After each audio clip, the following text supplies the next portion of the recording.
Cette Italienne va sortir de prison grâce à son élection au Parlement européen.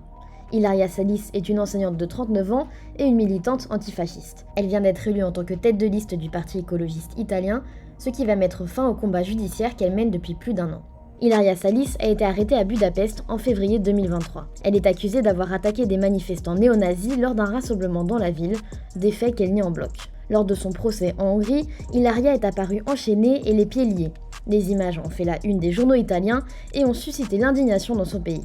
Privation de douche pendant 1 mois, vermine, manque de nourriture, la prisonnière aurait subi des conditions d'incarcération inhumaines. La situation est allée jusqu'à la crise diplomatique. L'Italie a convoqué son ambassadeur hongrois et la présidente du conseil d'extrême droite, Giorgia Meloni, a même téléphoné à son allié Viktor Orban pour lui remonter les bretelles.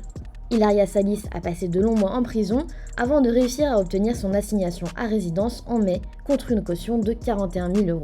Et elle a ensuite bénéficié du soutien de l'Alliance des Verts et de la gauche. Sono candidata alle elezioni europee con Alleanza Verdi e Sinistra. Nell'ultimo anno e mezzo purtroppo questa vicenda dell'arresto ha sconvolto completamente la mia vita. Vorrei che tutte le persone che si trovano in Europa a sopportare situazioni di ingiustizia di questo tipo non siano lasciate da sole. Ho intenzione di battermi per contrastare le destre radicali et le loro politiche discriminatorie. La coalition l'a ajoutée en position éligible sur sa liste aux européennes et a obtenu plus de 160 000 voix lors du scrutin. Ilaria rejoindra donc le Parlement européen d'ici peu et pourra dire adieu à son procès en Hongrie. Pourquoi ?